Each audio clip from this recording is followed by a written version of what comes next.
Hi all, ಎಲ್ಲರೂ ಹೇಗಿದ್ದೀರಾ? ಇವತ್ತು ಇನ್ನೊಂದು ಮಾವಿನಕಾಯಿ ರೆಸಿಪಿ ಜೊತೆ ಬಂದಿದ್ದೀನಿ. ಇದನ್ನು ನೀವು ಏನು ಬೇಕನ್ನ ಕರಿಬೋದು. ಮಾವಿನಕಾಯಿ ಪಿಕ್ಕಲ್, ಮಾವಿನಕಾಯಿ ಚಟ್ನಿ, ಗೊಜ್ಜು, ಇಲ್ಲ ಮಾವಿನಕಾಯಿ ತೊಕ್ಕು, ಏನು ಬೇಕನ್ನ ಕರಿಬೋದು.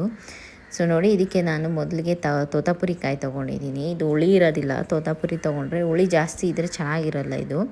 ಸೊ ಹುಳಿ ಇದ್ದು ಇಲ್ದಿದ್ದಂಗೆ ಇದ್ದರೆ ಟೇಸ್ಟ್ ತುಂಬ ಚೆನ್ನಾಗಿರುತ್ತೆ. ಅದಕ್ಕೆ ನಾನು ತೋತಾಪುರಿ ತೊಗೊಂಡಿದ್ದೀನಿ, ಹುಳಿ ಇಲ್ಲದೆ ಇರೋವಂಥದ್ದನ್ನ. ಮೊದಲಿಗೆ ಇದನ್ನ ಕ್ಲೀನಾಗಿ ವಾಶ್ ಮಾಡಿ ಸಿಪ್ಪೆ ಜೊತೆಗೇ ನಾನು ತುರ್ಕೊಳ್ತಾ ಇದ್ದೀನಿ. ಸೊ ಅದ್ರ ಜೊತೆ ಇದ್ರೇ ಚೆನ್ನಾಗಿರೋದು. ಸೊ ಸಣ್ಣಗೆ ನೀಟಾಗಿ ತುರ್ಕೊಂಡಿದ್ದೀನಿ. ನೋಡಿ, ಸಾಸಿವೆ, ಇಂಗು, ಖಾರ ಪುಡಿ, ಉಪ್ಪು ಇಷ್ಟೇ, ಇನ್ನೇನು ಬೇಕಾಗಲ್ಲ ಇದಕ್ಕೆ. ತುಂಬ ಈಸಿಯಾಗಿ ಆಗೋಗುತ್ತೆ, ಒಂದು 5-10 ಮಿನಿಟ್ಸಲ್ಲೆಲ್ಲ ನಿಮಗೆ. ಮೊದಲು ನೋಡಿ, ಒಲೆ ಮೇಲೆ ನಾನು ಬಾಣಲಿಗೆ ಒಂಚೂರು ಎಣ್ಣೆ ಹಾಕ್ಕೊಂಡು ಇಟ್ಕೊಂಡಿದ್ದೀನಿ. ಎಣ್ಣೆ ಕಾದ್ಮೇಲೆ ಸಾಸಿವೆ ಹಾಕ್ಕೊಳ್ತಾ ಇದ್ದೀನಿ. ಸೊ ಸಾಸಿವೆ ಚೆನ್ನಾಗಿ ಸಿಟ್ಲಬೇಕದು. ಸೊ ಅದಾದಮೇಲೆ ನೋಡಿ, ಮಾವಿನಕಾಯಿ ಹಾಕ್ಕೊಳ್ತಾ ಇದ್ದೀನಿ, ತುರಿದಿರೋ ಅಂಥದ್ದು. ಸೊ ಇದು ಹಾಕಿ ಇವಾಗ ಇದಕ್ಕೇ ಒಂಚೂರು ಇಂಗು, ಖಾರ ಪುಡಿ, ಉಪ್ಪು.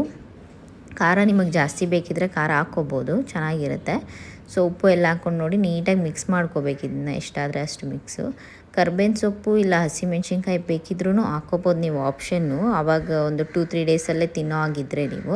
ಸೊ ಇದನ್ನ ನಾನು ಇವಾಗ ಒಂದು ಅಟ್ಲೀಸ್ಟ್ ಒಂದು 10-15 ಡೇಸ್ಗೆ ಇಡ್ತಾ ಇದ್ದೀನಿ. ಅದಕ್ಕೆ ಉಪ್ಪು, ಖಾರ ಪುಡಿ ಹಾಕ್ಕೊಳ್ತಾ ಇದ್ದೀನಿ. ಸೊ ತುಂಬ ದಿನ ಇರುತ್ತೆ, ಸ್ವಲ್ಪ ದಿನ ಇದು.